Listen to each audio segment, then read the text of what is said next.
Pai do Senhor, povo de Deus, para nós uma grata satisfação, mais uma vez estar com os nossos queridos e amados irmãos, gravando mais um dos nossos vídeos sobre limpeza da alma. Já temos falado sobre 5 assuntos, hoje vamos estar entrando no assunto de número 6.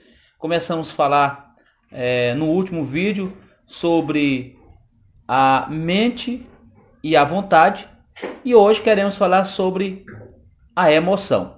Mas antes de começar a nossa gravação de fato, já quero convidar você que não é inscrito no nosso canal, fazer sua inscrição, deixar o seu like, nos ajudar na nossa divulgação do nosso canal, porque tenho certeza de que o Senhor nosso Deus tem a abençoar não somente a você, mas todos aqueles que serão visitados por essa mensagem, pela graça e permissão do nosso querido e amado Deus.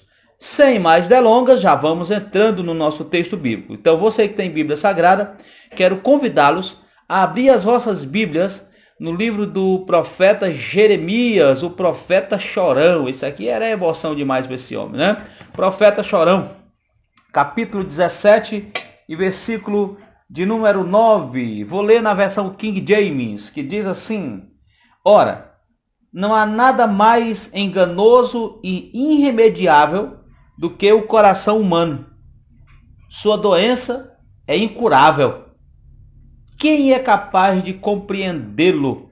Quem é capaz de compreender o coração? Enganoso é o coração mais do que todas as coisas, né? Perverso. Quem o conhece, diz em uma outra versão. Para nós falarmos sobre emoção, primeiramente vamos definir o que é emoção.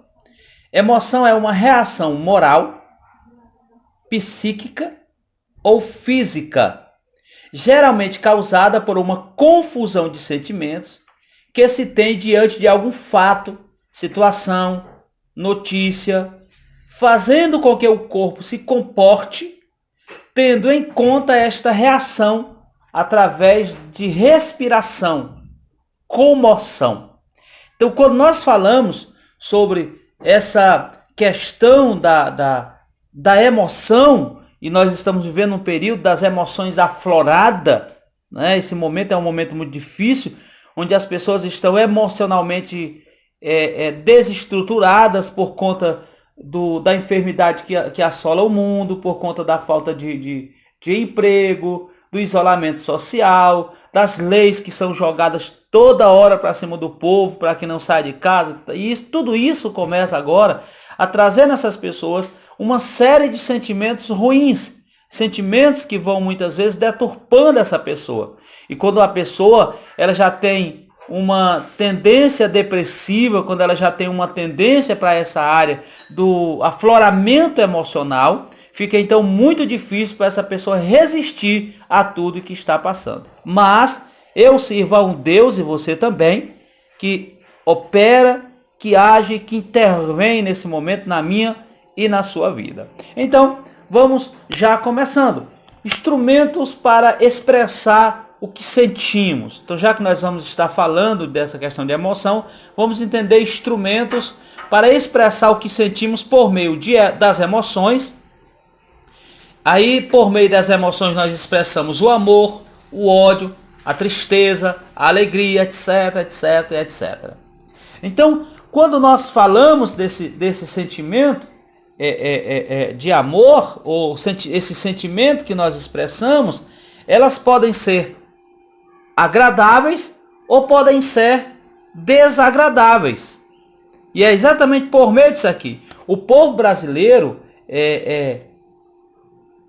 por índole um povo emotivo, ou seja, é um povo que se emociona facilmente, é um povo que se doa. As nossas emoções, elas precisam ser restauradas, porque tem pessoas que não têm essa floridade de emoção. Você vai nesses países que não é o nosso Brasil, nossa terra de origem, é um povo meio robótico, né? As pessoas sempre assim meio fria, mas tu chega o brasileiro é alegre, aonde ele chega, ele cheguei, porque o brasileiro é alegre por sua própria natureza. Então Deus ele não quer que sufoquemos as nossas emoções, mas também não quer que caminhemos por ela, que sejamos levados por essa emoção. Nem é de menos e nem é demais. Se sufocamos as nossas emoções, seremos frios, como uma pedra. Mas, se caminhamos por emoções, seremos inconstantes, inseguros, vulneráveis. Porque é aquela pessoa que ela é ligada pela emoção e não pela razão, ou seja, que ela não pensa. Por isso que há essa questão entre o homem e a mulher, porque geralmente o homem ele vai pela razão, a mulher vai pela emoção. O homem ele não se emociona, ele vê uma cena, ele vê uma criança sendo maltratada, parece que ele é frio. Mas a mulher não, ela já olha para aquela situação, ela já se coloca, ela já tem pena, ela já quer agir. É claro que isso não havia de regra para todo homem nem para toda mulher. Deixamos bem claro.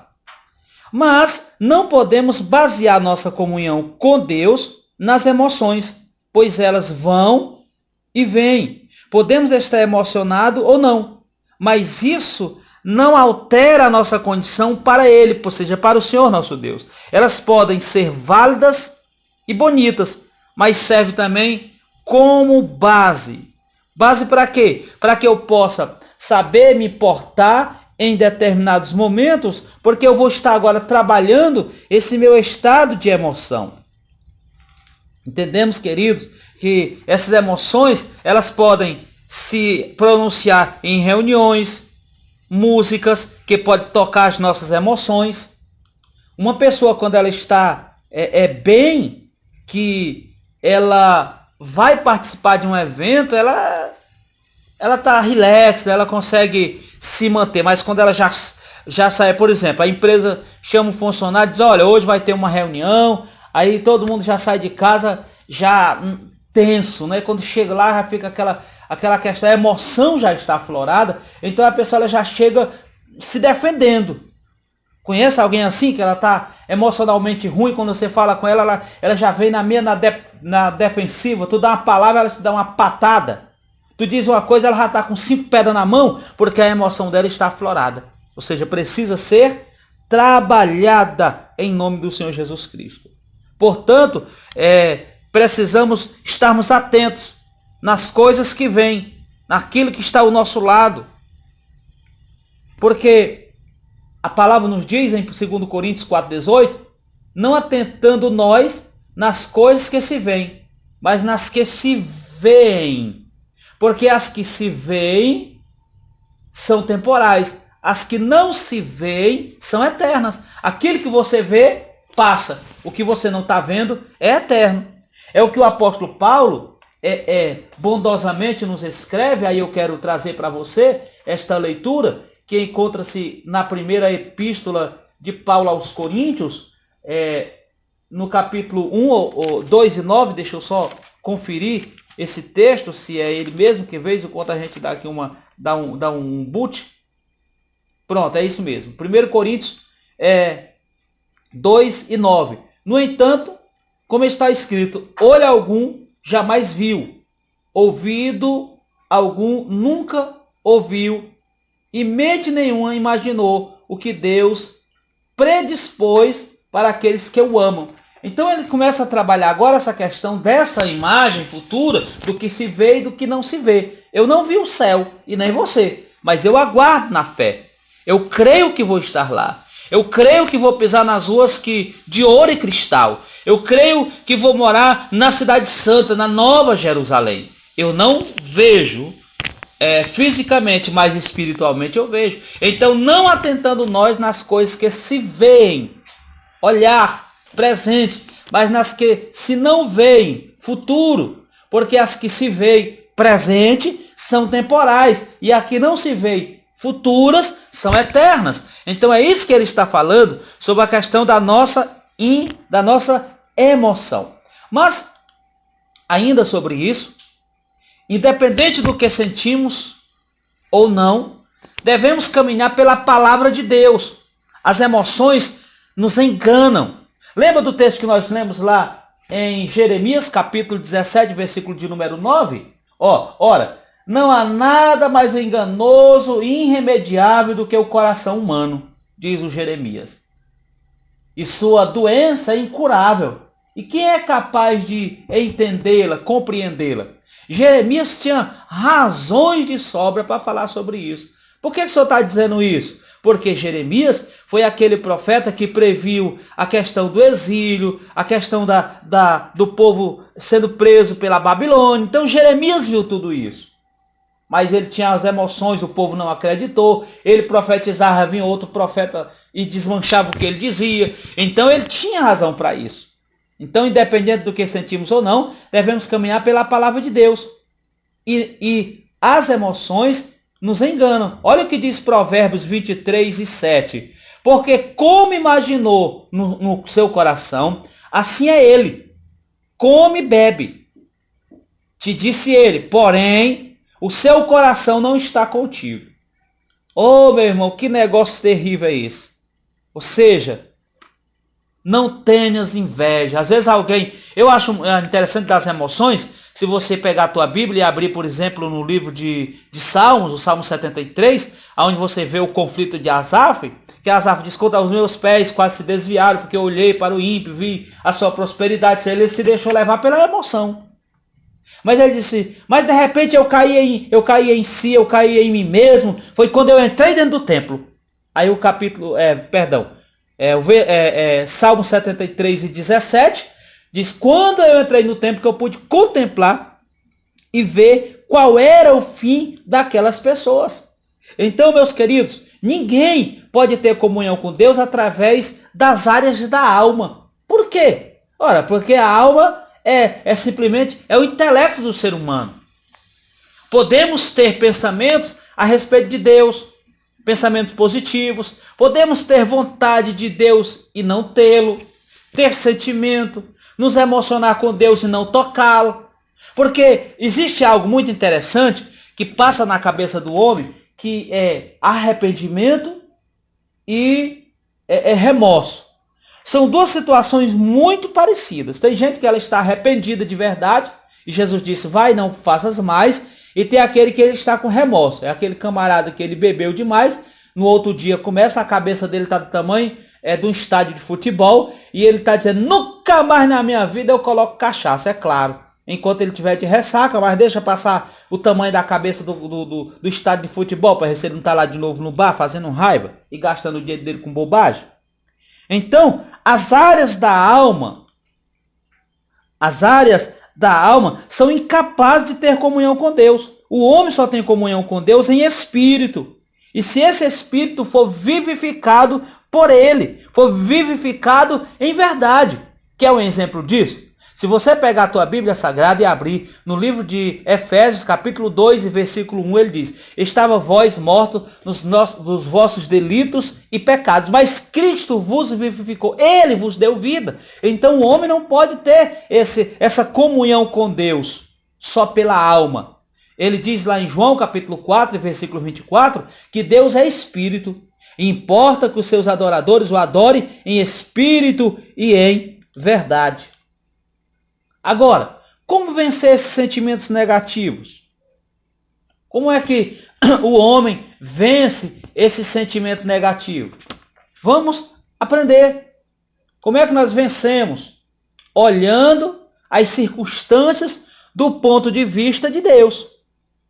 É exatamente aonde nós vemos. Exemplo, Josué e Caleb, viram a possibilidade de vencer os inimigos e tomar a terra.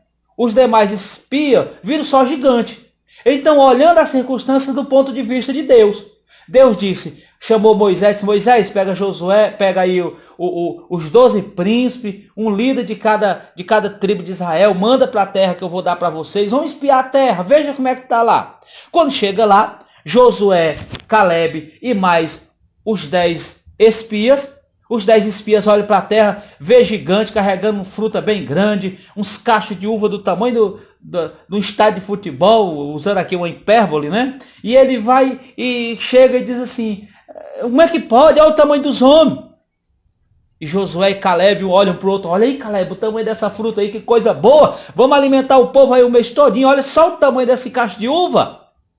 E o povo então viram pela possibilidade humana. Josué e Caleb viram pela possibilidade divina. E quando Josué e Caleb se deparam com essa situação, chama o povo, pega-se o povo pelas bitacas, ô bando de bicho incrédulo. Quantos milagres Deus não fez conosco no deserto, seus incrédulos? Ou seja, aprenda a olhar para as coisas na perspectiva de Deus. Se você estiver olhando para a sua perspectiva, se você estiver olhando para o mundo agora e vendo esse Covid-19 como uma ameaça, vai se acabar, e você se deixar levar por essas emissoras amaldiçoadas do inferno, que só tem um propósito de causar pânico nas pessoas, você vai se apavorar e vai morrer mais ligeiro. Ora, os governos estão comprando caixão antecipado, cavando cova antecipada, bocado de filho do inferno que estão fazendo isso para destruir a nação. Mas eu e você vamos vencer, em nome de Jesus. Então, aprenda a olhar para as circunstâncias do ponto de vista de Deus. E aí você vai vencer, você vai chegar lá. Olha 2 Coríntios 5:7. Porque andamos por fé, oh glória, e não por vista. Tu anda por fé, irmão. A Bíblia diz que o justo viverá pela fé. 2 Coríntios 4:18. Não atentando nós nas coisas que se veem presente, mas na que se não veem futuro, porque as que se veem presente são temporais. E as que não se veem futuros, glória a Deus, são eternas. Então essa é a grande questão. Meus amados, muitos cristãos se preocupam demais com os sentimentos e exageram na importância deles. Efésios capítulo 6, versículo 13, fala do dia mau. Mas qual é o dia mau? Sabemos que temos que andar pela fé e não pelos sentimentos. Mas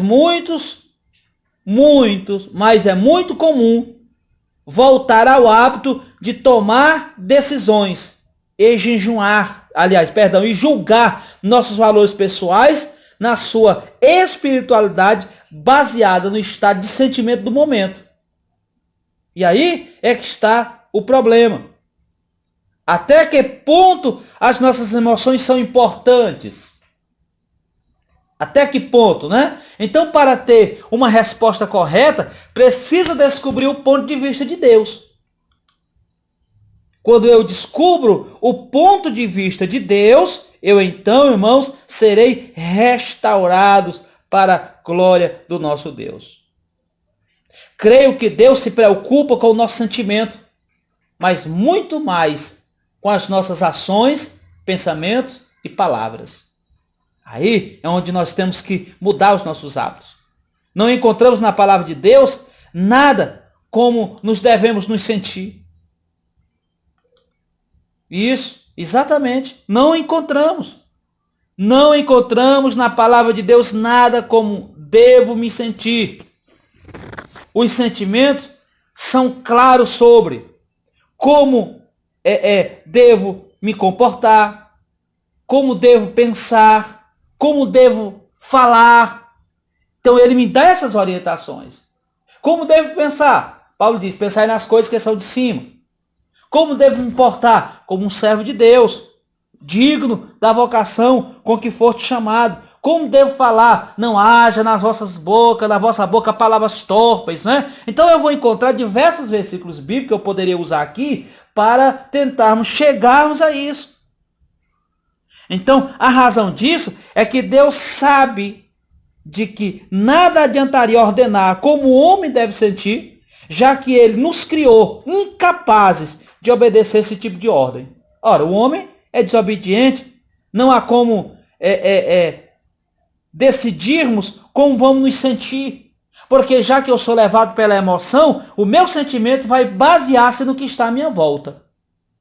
Se você está à volta de pessoas alegres, você vai ser alegre. Se você está à volta de pessoas tristes, melancólicas, você vai ser aquilo que está à tua volta.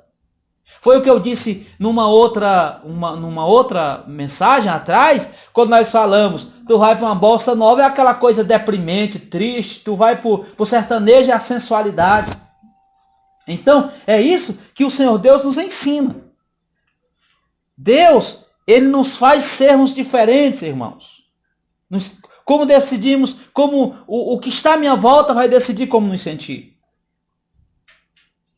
A razão disso é que eu me encho de Deus por estar próximo a Ele. Há certas coisas que podemos decidir com a ajuda de Deus. Existem coisas que eu posso decidir com a ajuda de Deus. Por exemplo, o que fazer, o que pensar, o que dizer. Então Deus pode te dar essas orientações. Ele pode te ajudar nisso aqui. Então os sentimentos são controlados ou são consequências dos... Escute, os pensamentos são controlados ou são consequências dos nossos pensamentos ou palavras que dirigimos a nós mesmos. Mas, de que forma você está se tratando? Outro dia eu vi um vídeo de um japonês que ele pegou 3 elementos e todo dia ele passava e dizia uma frase diferente para cada um. Eu te odeio. Eu te amo. E quando passou-se alguns dias, ele percebeu que aqueles elementos que ele dizia que amava, agiu diferente. Então se você, meu irmão, todo dia está dizendo, a vida está ruim, isso não vai dar certo. Eu tenho um amigo que ele é a tristeza em pessoa. Ele só chega para você para murmurar, dizer que a coisa está ruim, que está faltando dinheiro, que está isso, está aquilo. E aí? A pessoa vive na boca rota, na miséria. Porque passa a vida todinha profetizando que está ruim. Mas não está mesmo, meu querido? Profetiza coisa boa. Você vive pelas emoções? Deixa de ser incrédulo, igual Jesus disse para Tomé, seja crente, Tomé, e não incrédulo. Então vamos lá. Por desenho de Deus, o nosso sentimento, ou seja, nossas emoções, são reações involuntárias. E os pensamentos ocupam a nossa mente e as palavras que nos afloram aos lábios. Principalmente aquelas que são dirigidas a nós mesmos. Controle a sua emoção. Declare que vai dar certo. Você quer um exemplo? Como é que está a tua emoção? Quando a gente está bem emocionalmente, a gente acorda de manhã, se olha no espelho, penteia o cabelo, bota o cabelo para cá, bota o cabelo para lá, joga para cá. É assim ou não é? Quando a gente não está muito bem emocionalmente, a gente chega ali, bota o cabelo de qualquer jeito, vai logo saindo. Quando nós estamos bem, nós nos valorizamos diante de um espelho. Nós contemplamos a nossa face como a imagem do próprio Deus. Mas quando nós estamos ruins, o que acontece conosco? Nós nos desprezamos, nos sabotamos. Irmãos, Deus tem falado conosco, tem nos orientado de que forma nós vamos agir, de que forma nós seremos diante dele. Você será uma bênção para a glória do Senhor nosso Deus. Gostaria eu que muitas pessoas os sentimentos são semelhantes aos nossos sonhos. São provocados por nosso pensamento. Porém, não são racionais ou confiáveis. Porque, como eu disse, vai depender de como você está. É o teu estado de emoção. É o teu momento ali. Então, se você está bem, você vê quando a gente está bem, a gente começa a sonhar, eita, vai dar certo. Mas quando vem o desprezo, o desespero, a primeira coisa, isso não vai dar certo não, meu Deus do céu. Porque isso é próprio nosso. Mas você concorda comigo que Deus pode mudar tudo isso? No entanto, não devemos confiar neles, no nosso próprio pensamento, no momento de emoção desaflorada, mas passar a confiar na ação de Deus, colocar as minhas emoções e as tuas emoções ao senhorio de Cristo, para que Ele possa fazer algo extraordinário por mim e por você. Quer um exemplo? Uma pessoa, uma depressão, ela pode gerar um sentimento de culpa por estar deprimido. Porque muitas vezes você não sabe, poxa, onde foi que eu errei? Por que essa depressão está me tomando? Especialmente o crente, ele pode se sentir culpado. E aí nós temos uma meia classe de irmãos que infelizmente não tiveram encontro com o Eterno ainda, e que às vezes chega a dizer que pessoas que elas estão em estado depressivo, elas são demônios. Só que hoje a Organização Mundial de Saúde, ela já determina essa questão de depressão como uma doença. Já se trabalha sobre isso. Já se olha para isso com uma outra ótica, como um mal do século. Em 2001 eu trabalhava em uma empresa que vendia livros, e nós já tínhamos hoje, 20 anos depois, quase 20 anos depois, que já era o mal do século. Você passou 20 anos e ainda cada vez piora mais. Principalmente nesse momento tão difícil. Então, qual é outro perigo? Deixar os sentimentos se multiplicarem. Um sentimento negativo, ele tende a gerar outros sentimentos negativos. Eu posso dizer isso a você por experiências próprias, por passar por isso. Por passar por esse momento. Mas existe o anticoncepcional. Negar aos sentimentos negativos o direito de se reproduzir e dominar as nossas vidas. É isso que eu e você precisamos fazer. Vou repetir. Negar aos sentimentos negativos o direito de se reproduzir e de dominar as nossas vidas. Com isso, meus amados irmãos e amadas irmãs que nos acompanham, podemos controlar os nossos sentimentos? Talvez você possa me perguntar. Podemos controlar o nosso pensamento? Só podemos fazê-lo indiretamente, na medida que, escute, pensamos e falamos de modo correto. Começamos a nos sentir melhor quando corrigimos a nossa forma, a nossa maneira de pensar sobre Deus, sobre nós mesmos, a respeito dos outros e da circunstância que nos cercam. Qual é o teu pensamento sobre Deus? Se tu for pensar e olhar para os críticos da Bíblia Sagrada, ele diz: que Deus é esse que permitiu que no passado milhões de pessoas fossem mortas ao fio da espada?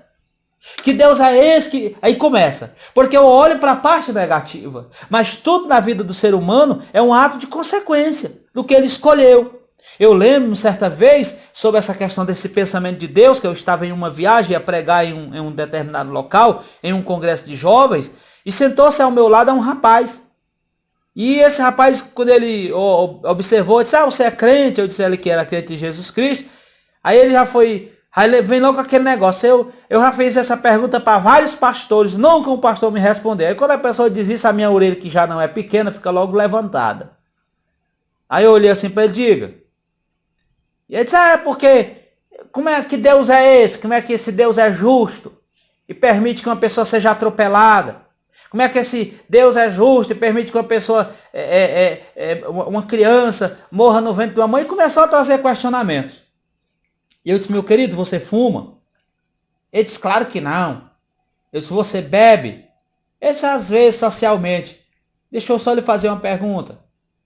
Você já viu que na lateral da carteira de cigarro tem um aviso? Ele disse: não, pois tem um aviso lá. Tem assim, ó: o Ministério da Saúde adverte, : fumar prejudica a saúde.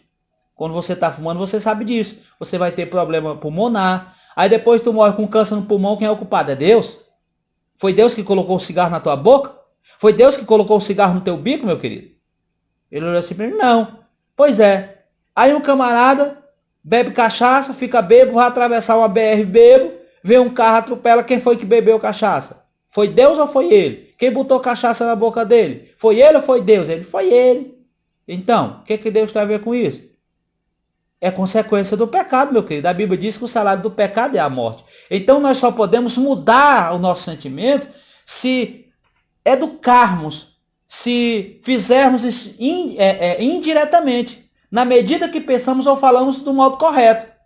A forma como que você fala sobre você mesmo, sobre Deus, sobre as pessoas, sobre as circunstâncias que estão te cercando. Escute isso aqui.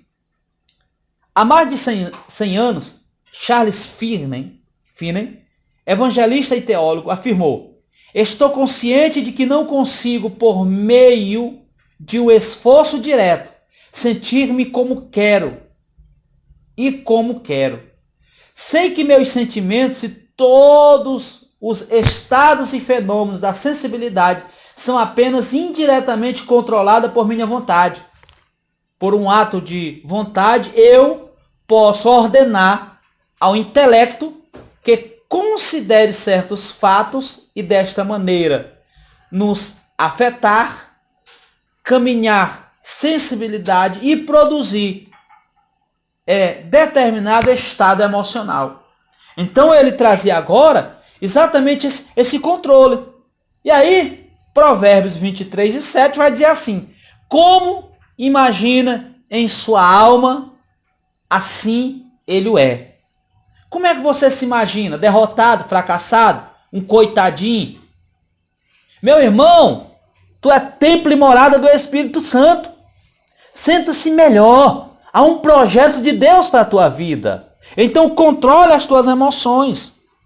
Esta passagem deixa claro que sentimentos, as paixões e os comportamentos do homem são determinados por sua maneira de pensar. As autoridades no assunto afirmam que os nossos pensamentos determinam como iremos nos sentir e como iremos nos comportar. E isso, irmãos, é verdade. Precisamos aprender a pensar corretamente. Então pense corretamente. Muitos vivem pensando de forma destrutiva, negativa há tanto tempo. Agora, quando nós olhamos, percebemos que esses pensamentos são negativos, críticos ou então prejudiciais. Aquela pessoa que ele faça isso aqui, ele não vai dar certo não. Já tentou? Tente primeiro para depois você dizer se vai dar certo ou não vai. Porque muitos vivem, vou repetir, muitos vivem pensando de forma negativa há tanto tempo que nem percebem mais quando seus pensamentos são negativos, críticos e prejudicial. Além desses fatores, existe a influência satânica, de Satanás. Ele sabe que os nossos pensamentos são importantes. Sabe que pode nos conquistar e conquistar a nossa mente a partir daquilo que ele vai fazer projetar na minha mente, na minha alma. Por isso, devemos nos procurar nos alimentar com a palavra, com a oração, com o jejum. E aí, se eu não me alimento da palavra, o diabo me alimenta do engano, da mentira. E aí precisamos termos cuidado. E muitas vezes o inimigo da nossa alma, ele sabe que não possui argumentos que possam competir com a palavra de Deus. Com isso, por essa razão, ele nos incentiva a pensar meias verdades. E isso, meias verdades, que não se refletem no que sentimos quando estamos deprimidos. Então, quais são essas meias verdades? Algumas mentiras que ele mais usa. Vamos lá. Exatamente porque, olha lá, você fracassa e por isso será sempre um fracasso. É melhor desistir de seus planos. Isso é o diabo que traz mentira para o coração da pessoa. Você fracassa e por isso será sempre um fracasso. É melhor desistir de seus planos. Sabe outra coisa que ele diz? Deus não responderá a sua oração. Nunca responderá. Você está perdendo seu tempo assim. Deixe disso. São coisas que o diabo vai fazendo. Olha outra. Você deve ter um pensamento impuro. Logo você é impuro. E sempre será impuro, já que não consegue você mesmo mudar. Por que não se entrega logo aos seus desejos e curta a sua vida, curta a impureza um pouco? É isso, irmãos, que o diabo tem jogado nas pessoas. Algumas mentiras que ele usa para enganar você, o teu estado de emoção. Você disse que perdoou aquela pessoa, mas está sempre com esse sentimento de ódio novamente. É melhor reconhecer que não adianta, afinal, ele não merece mesmo o seu perdão. Olha como o diabo é sujo. Olha como o inimigo é sujo, irmãos. É fácil perceber erros contidos em frases quando as vemos escritas, não é verdade? Mas quando nos sentimos deprimidos, inúteis e contaminados, essas emoções parecem confirmar aquilo que eu sinto, aquilo que eu quero, a minha opinião. Aquilo que está escrito parece se tornar por verdade. E aí você vai e me pergunta, qual é a solução? Troque os pensamentos errados por pensamentos corretos.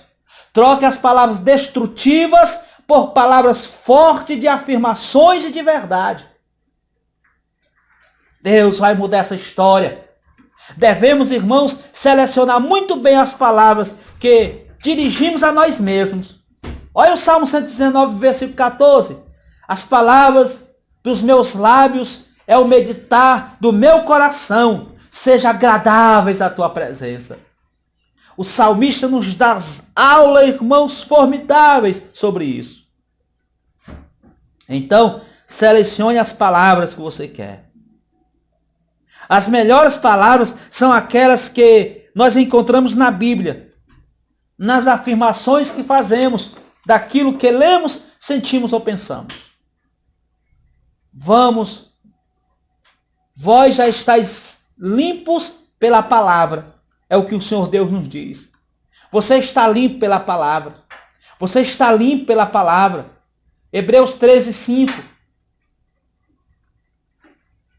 Pois ele disse, não te deixarei e nem te desampararei. Olha aí que promessa linda, irmãos. Promessa de Deus isso aqui. A consciência da presença de Deus é o auxílio para atravessarmos as maiores provações. Então você precisa ter consciência da presença de Deus na tua vida. Você precisa ter consciência de que Deus não desampara você, não te deixa. Então você já está limpo pela palavra do Senhor Deus. Escute, queridos. Mas ele, o escritor aos Hebreus, pelo Espírito Santo, vai além, nos ensina como aplicar a promessa de Deus. Hebreus capítulo 13, versículo de número 6. Assim afirmemos, ou seja, confiadamente. O quê? A promessa de Deus. Depois, a consciência da presença de Deus, que é o auxílio para atravessar as maiores provações. Então, entenda, esse escritor, movido pelo Espírito Santo, nos ensina, nos mostra uma outra solução. Qual é a outra solução? Assim, com confiança, ousemos dizer, o Senhor é o meu auxílio, glória. Não temerei o que poderá me fazer o homem. Perceba qual é o segredo. Assim, afirmemos confiadamente. Baseado na palavra de Deus, podemos renunciar às palavras negativas que costumamos dizer e, em lugar delas, aplicar palavras sábias, palavras bíblicas, palavra de afirmação, palavra que nos faça atravessar o deserto, palavra de vitória, palavras positivas, palavras verdadeiras. Aí você vai vencer. A palavra do Senhor é a arma para a nossa vitória. Filipenses capítulo 4, versículo 8, diz como devemos ocupar o nosso pensamento. Olha só, quanto ao mais, irmãos, tudo que é verdadeiro, tudo que é honesto, tudo que é justo, tudo que é puro, tudo que é amável, tudo que é de boa fama, se há alguma virtude, se há algum louvor, nisso pensai. Glória seja dada ao Senhor. 2 Coríntios capítulo 10, versículo 4 e 5. As palavras de Deus, ou a palavra de Deus, é a única capaz de destruir fortalezas, sofismas, raciocínios e altivez. É a sua palavra. 2 Coríntios 10, 4 e 5. Porque as armas da nossa milícia não são carnais, mas são poderosas em Deus para destruição das fortalezas, destruindo os conselhos e toda a altivez que se levanta contra o conhecimento de Deus, e levando cativo todo o sentimento à obediência de Cristo. Glória a Deus. Efésios capítulo 6, 17 fala da capacitação da salvação. Usa-se na cabeça para proteção. A capacitação ou o capacete da salvação. Errei aqui o termo. Então, a espada do Espírito, a palavra de Deus, com a palavra, me defendo das setas e contra o ataque, as mentiras que Satanás traz para mim contra as verdades de Deus. Então, esses, meus queridos e amados irmãos, são exatamente o nosso ensinamento dentro das nossas questões da emoção. Que o Senhor nosso Deus possa falar melhor ao teu coração e que o Espírito do Altíssimo possa vir de encontro à tua vida, quebrar todo sofisma, toda ação de Satanás, e a tua mente, a tua emoção, a tua vontade seja livre para a glória de Deus. Que o Senhor Deus te abençoe poderosamente. Se o nosso Deus permitir, no próximo sermão, vamos estar falando sobre as raízes de rejeições. Que Deus te abençoe poderosamente, mais uma vez. A minha oração é para que Deus possa restaurar a tua vida em nome de Jesus. Permita-me orar por você, encerrando este trabalho, esta palavra dessa noite, ou aliás dessa tarde, ou dessa manhã, ou desse dia, não sei que hora você vai assistir esse vídeo. Amado e poderoso Deus, em nome de Jesus, o teu Filho, eu te peço agora, por esse amado irmão, por essa amada irmã, para que ele seja visitado por ti nesta hora, e o Senhor repreenda todo mal, em nome de Jesus. E não esqueça, foco sempre na fé. Pai do Senhor Jesus.